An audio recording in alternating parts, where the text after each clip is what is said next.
Bueno, vamos a hablar un poco de tejido conectivo. Recordemos que los cuatro tejidos son el tejido epitelial, tejido conectivo, tejido muscular y tejido nervioso. Variantes de estos cuatro tejidos son lo que van a constituir, digamos, la arquitectura de los órganos. El tejido conectivo es un tejido que sirve de colchón, que es una especie de gel que puede tener distintas consistencias, en donde el resto de los tejidos, el tejido epitelial, el muscular y el tejido nervioso, se van a apoyar, van a tener una estructura. Es importante porque a través de él van a ir los vasos sanguíneos y nervios, por ejemplo. Bueno, en este caso lo que vemos es una glándula mamaria en reposo, en donde vemos estructuras que son epiteliales porque tienen una celulita pegada a la otra, formando túbulos. Pero todos esos túbulos, que es una red, es una trama, que acá aparecen cortados, pero es por el plano de corte, digamos, en realidad es todo un tubo que se va ramificando. Todo eso tiene que estar inmerso en un tejido que le dé sostén, y es este que se ve acá, que con esta coloración especial se ve de un color verdoso. Este es el tejido conectivo. Entonces, fíjense que le da sostén a esa estructura epitelial y además les lleva los vasos sanguíneos para nutrir a ese epitelio, para nutrir esa mama. Fíjense que tiene distintas consistencias acá adentro que acá afuera. Acá afuera esta matriz está un poco más densa para dar estructura, y acá cerca del epitelio tiene un objetivo que es más bien de nutrición de ese epitelio. Entonces, ¿qué tiene un tejido conectivo? Un tejido conectivo, como dijimos, es una especie de colchón, un gel. Hagamos de cuenta que es una gelatina en el que se apoyan los epitelios, en donde están el músculo y el tejido nervioso, por el que van a pasar vasos sanguíneos, vasos linfáticos, también van a transcurrir los nervios. Tiene una celularidad que algunas células son más estables del tejido conectivo, por ejemplo los fibroblastos, que son las células que generan ese tejido conectivo, que generan esa matriz, y otras células que pueden ser un poco más errantes, como linfocitos, que son células que intervienen en la defensa nuestra, los macrófagos, que son células que intervienen en la defensa, células plasmáticas también, mastocitos, que son células que intervienen en la inflamación, otras células inflamatorias como el eosinófilos, neutrófilos. Este tejido conectivo forma un espacio, además, que es en donde van a transcurrir y suceder distintos fenómenos. Por ejemplo, la inflamación, cuando algo se inflama, es a partir de un tejido conectivo. ¿Por qué? Porque en la inflamación hay fenómenos que son a cargo de los vasos, y además es un espacio donde se van a ir agrupando distintas células según el perfil inflamatorio, digamos, según qué células sean las que requiera esa inflamación. Pero el espacio donde va a transcurrir eso es predominantemente tejido conectivo. Entonces, el tejido conectivo va a tener distintas partes. Una son las células que la componen y que generan una matriz, y después esa matriz va teniendo distintas características según el destino que tenga. Por ejemplo, el colágeno es una sustancia, son una red de proteínas que le va a dar un tanto más rigidez al conectivo. También puede ser que haya fibras reticulares que dan un poco más de estructura, y otras fibras elásticas para darle precisamente alguna elasticidad. Acá también aparecen células que son los adipocitos. El tejido adiposo es una variante especial también de tejido conectivo. Como tejido conectivo tenemos el tejido conectivo propiamente dicho, que es este del que estoy hablando. Pero hay otras variantes que son, digamos, por ejemplo, el tejido adiposo, como acabamos de decir, también el mismo tejido sanguíneo. Fíjense que el plasma es la matriz desplazando las células dentro. Digamos, cumple con la misma premisa del tejido conectivo, de una matriz con células dentro. También tenemos, por ejemplo, variantes especiales que son el cartílago. Y bueno, y este tejido conectivo propiamente dicho se puede, digamos, también especializar en un tejido que sea más bien de estructura y de sostén, y otro que resiste una mejor tensión. Imaginemos, por ejemplo, el tendón de Aquiles, que tiene que, digamos, cada vez que caminamos tiene que traccionar. Necesita que ese tejido conectivo esté orientado hacia fibras que soporten esa tensión. Por eso se dice que es un tejido conectivo denso modelado. En cambio, cuando es un tanto más caótico, que tiene que ver más caótico, pero siempre dando estructura, digamos, es un tejido denso que es no modelado o irregular. ¿Qué tiene el tejido conectivo dentro de su estructura que le da esa característica de ser un gel? Bueno, tiene que tener como particularidad la capacidad de captar agua. Entonces, de esa manera es como una gelatina, que son proteínas que son capaces de captar agua, por eso queda con esa consistencia la gelatina. Bien, bueno, en este caso es una proteína de ácido hialurónico con una proteína central que tiene estructuras, digamos, vinculadas, fíjense, a modo de un cepillo.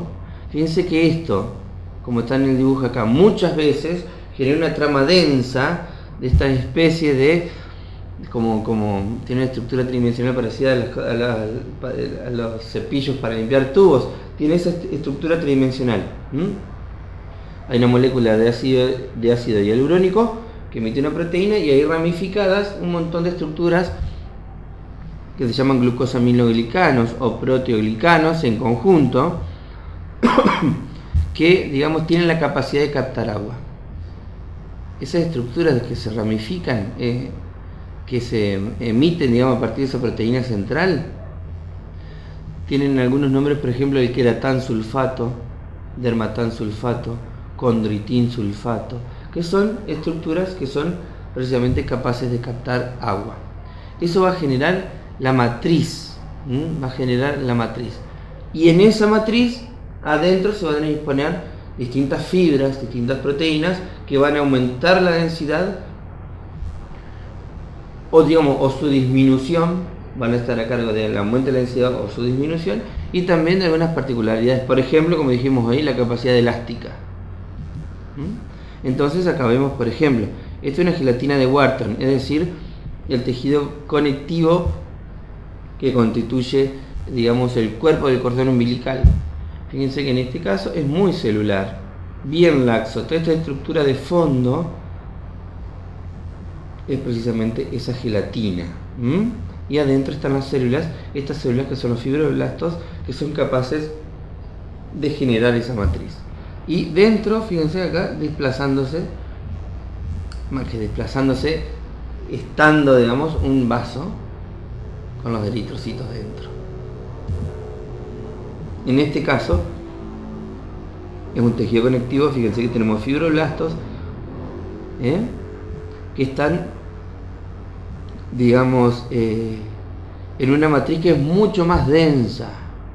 Fíjense que se tiñe mucho más eosinófila porque tiene más proteínas. ¿Qué proteína en este caso?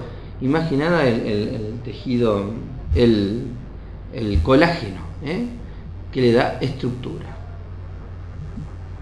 En este caso es un tejido conectivo que es regular, que es denso. Regular, que digámosle también se utiliza como sinónimo al modelado. ¿Por qué? Porque de alguna forma están dispuestas las fibras y las células para una tracción.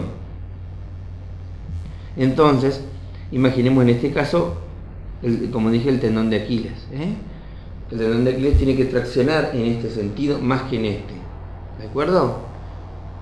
En este sentido se pueden desarmar, se puede deshilachar, pero en este sentido es donde realmente tracciona. Entonces orienta digamos, sus fibras de esa forma. Una molécula de colágeno es una molécula compleja. Digamos, la proteína, digamos, principal está constituida por glicina, prolina, hidroxiprolina, y el trenzado de 3 de esas proteínas va a comenzar a darle sustancia a esa proteína, a ese complejo proteico.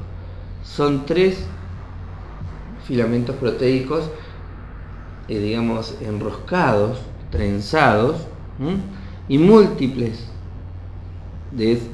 trenzamientos de esa molécula de colágeno dan la fibrilla definitiva. El colágeno disperso, digamos, cuando hay mucho es más denso, cuando hay menos es más laxo. Además, el tejido conectivo laxo también aumenta en proporción sus células. El tejido conectivo denso tiene más matriz colágena. En cambio, el tejido conectivo laxo tiene menos matriz y, digamos, aumenta la celularidad. En este caso lo que estamos viendo son fibras reticulares. Las fibras reticulares son importantes porque dan estructura. Es el andamiaje digamos, de las células que realmente le van a dar la funcionalidad a un determinado órgano. Ahí entramos con un concepto importante, el concepto de parénquima y el concepto de mesénquima. El concepto de parénquima es el grupo de células, de tejidos que realmente cumplen la función a la que está destinado ese órgano. En cambio, el mesénquima es el andamiaje que le da estructura a ese parénquima. Digamos que tienen que necesitarse de ambos. Ambos son tremendamente necesarios para dar la funcionalidad final al órgano. Es como decir que el parénquima son los ladrillos y el mesénquima es la estructura, y entre los dos hacen una casa funcional. Bueno, en este caso las fibras reticulares son una trama bien delgadita de tejido conectivo que da estructura para que, o sea, como mesénquima, para que las celulitas parenquimatosas se vayan disponiendo como realmente necesita ese órgano disponerse en la tridimensión. En este caso estamos viendo